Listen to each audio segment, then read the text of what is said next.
India's economy. Because India is experiencing a higher inflation rate than 5%, we can deduce that the firms and households will spend their money as quick as possible before the prices rise again. However, by racing to spend money, India's inflation may continue to increase at a more rapid speed due to a right shift in AD curve. This will result in lowering the real income as well as increasing the instability in the economy. We can deduce that India is experiencing a negative supply shock from the high unemployment rate of 8.8% and high inflation rate of 9.6%. Since this is a result of a negative supply shock, this is a form of cost-push inflation. This occurs as the result of a negative supply shock arising from a sudden, often unanticipated increase in the cost of production for the nation's producers. Changes of determinants of aggregate supply briefly mentioned before, which might cause the short-run aggregate supply curve to decrease, shifting it to the left. This situation displays that of a negative supply shock or stagflation in the economy. India needs to pay extreme attention to address the problems of high inflation because to meet the objectives of macroeconomic, India must first reduce the unemployment level by a considerable amount, decrease inflation, and force economic growth in the long run. Phillips curve. As seen, a negative supply shock causes both unemployment and inflation to rise. This is seen as a rightward shift of the Phillips curve. Some of the consequences that India may be dealing with due to high inflation are lower real income, lower real interest rates for savers, higher nominal interest rates for borrowers, and a reduction in international competitiveness. The household real income would decrease because of the price level rises in the economy, making the consumers feel poorer since the real value of income falls when the inflation rate rises, as well as less purchasing power, since real interest rate is the difference of the nominal interest rate and inflation rate. If the inflation rate is high, the real interest rate will in turn fall. Interest rate they charge to those who borrow. By increasing the interest rates, this increases the cost of borrowing money to invest in new capital, buy homes, expensive durable goods, or etc., and will lower consumers' incentives to borrow money. This will be bad for the firms because business won't attract as much consumers.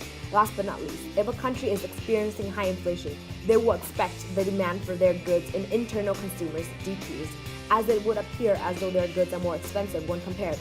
Foreign investment will also decrease since prices and wages are increased, as firms won't want the production cost to rise in the future. Rather, they prefer it to be low. The second economic objective I'm going to talk about today is the unemployment of India.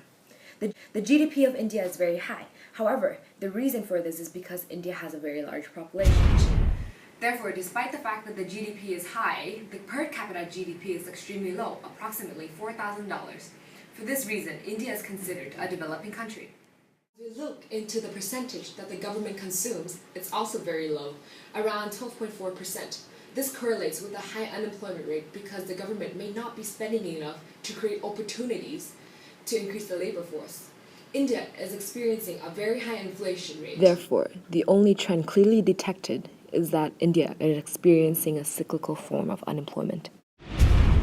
In the cyclical form of unemployment, it is unemployment caused by the recession phase of a business cycle. Cyclical unemployment is caused by a fall in demand for the nation's output, which causes a loss of jobs in the economy. Equity is the third macroeconomic objective that India should address. India's G9 index is 36.8, which is amongst the average level compared to other countries. For the nation as big as India, this represents that the distribution of income is relatively even. Thus, there is room for improvement. Since the government spending is around 12.4%, a considerably low amount, this tells us the lack of effort that the government has put into the distribution of income. Therefore, India should increase government spending because it is a healthy and effective method that increases equity, for example, healthcare and education.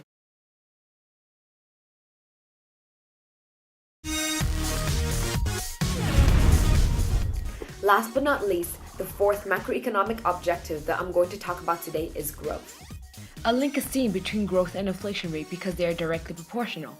For a country as big as India, where the population is approximately 17% of the world, experiencing both low unemployment and high inflation rate, the growth rate of 3.2% would be considered as stable in other parts of the world, but this doesn't necessarily apply to India. Because of these factors, India's growth rate should increase to maintain sustainable growth. However, due to a direct proportion between growth and inflation, increasing economic growth while trying to maintain or lower inflation is extremely difficult, and that's the main problem India should address in order to meet the 4 macroeconomic objectives.